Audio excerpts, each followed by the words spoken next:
1959ರಲ್ಲಿ ರಷ್ಯಾದ ಉರಲ್ ಮೌಂಟೇನ್ಸ್‌ನಲ್ಲಿ 9 ಜನ ಹೈಕರ್ಸ್ ಒಂದೇ ಮೌಂಟೇನ್ ಮೇಲೆ ಕ್ಯಾಂಪಿಂಗ್ ಮಾಡೋಕೆ ಇರ್ತಾರೆ.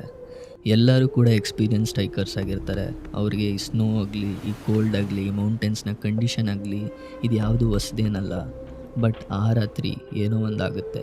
ಯಾಕಂದರೆ ಬೆಳಗ್ಗೆ ಸರ್ಚ್ ಟೀಮು ಮೌಂಟೇನ್ಸ್‌ಗೆ ಹೋದಾಗ ಅವ್ರಿಗೆ ಹೈಕರ್ಸ್ ಇದ್ದಂಥ ಟೆಂಟ್ ಸಿಗುತ್ತೆ.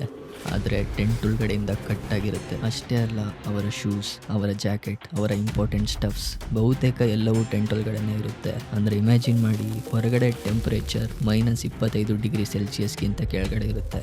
ಮತ್ತು ಇವರು ಒಂದು ಪ್ರಾಪರ್ ಆಗಿರೋ ಕ್ಲೋತ್ಸಲ್ಲಿ ಕೂಡ ಇರಲ್ಲ. ಮತ್ತು ಅದೇ ಟೈಮಲ್ಲಿ ರಾತ್ರಿಯ ಸಮಯದಲ್ಲಿ ಮೌಂಟೇನ್ಸ್ ಕಡೆಗೆ ಓಡೋಗ್ತಾರೆ. ಇಲ್ಲಿ ಒಂದು ಕ್ವಶನ್ ಬರುತ್ತೆ, ಅವರು ಯಾಕೆ ಓಡೋದ್ರು? ಅವರಿಗೆ ಏನಾದರೂ ಡೇಂಜರ್ ಕಾಣಿಸುತ್ತಾ, ಅಥವಾ ಟೆಂಟ್ ಒಳಗಡೆ ಏನಾದರೂ ಆಯ್ತಾ ಅಂತ.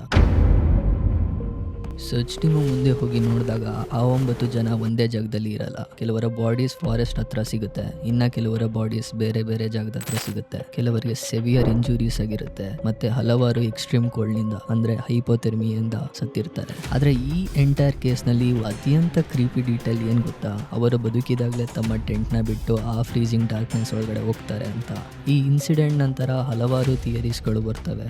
ಅವಲಂಚೆ ಥಿಯರಿ, ಕೆಲವರು ಮಿಲಿಟರಿ ಎಕ್ಸ್ಪೆರಿಮೆಂಟ್ ಅಂತ ಕೂಡ ಹೇಳ್ತಾರೆ. ಆದರೆ ಅಷ್ಟೊಂದು ವರ್ಷಗಳಾದಮೇಲೆ ಸೈಂಟಿಸ್ಟ್ ಒಂದು ಪಾಸಿಬಲ್ ಎಕ್ಸ್ಪ್ಲನೇಷನ್ನ ಕೊಡ್ತಾರೆ, ಸ್ಲ್ಯಾಬ್ ಅವಲಂಚೆ. ಅಂದರೆ ಮೌಂಟೇನ್ ಸ್ಲೋಪ್ ಮೇಲೆ ಸ್ನೋ ಸ್ಲೋ ಆಗಿ ಅಕ್ಯುಮುಲೇಟ್ ಆಗ್ತಾ ಇರುತ್ತೆ. ಆ ಒಂದು ಪಾಯಿಂಟ್ನಲ್ಲಿ ಅದು ಸ್ಲೈಡ್ ಆಗಿ ಟೆಂಟ್ನ ಇಂಪ್ಯಾಕ್ಟ್ ಮಾಡಿರ್ಬೋದು ಅಂತ ಹೇಳ್ತಾರೆ. ಇದರಿಂದ ಹೈಕರ್ಸ್ಗಳು ಪ್ಯಾನಿಕ್ ಆಗಿ ಆ ಟೆಂಟ್ನಿಂದ ಎಸ್ಕೇಪ್ ಆಗಿರ್ಬೋದು. ಆದರೆ ಈ ಥಿಯರಿ ಕೆಲವು ಥಿಂಗ್ಸ್ ಮಾತ್ರ ಎಕ್ಸ್ಪ್ಲೈನ್ ಮಾಡುತ್ತೆ. ಆದರೆ ಆ ಒಂದು ಕ್ವೆಶನ್ ಮಾತ್ರ ಇವತ್ತಿಗೂ ಕಂಪ್ಲೀಟ್ ಕ್ಲಿಯರ್ ಆಗಿಲ್ಲ.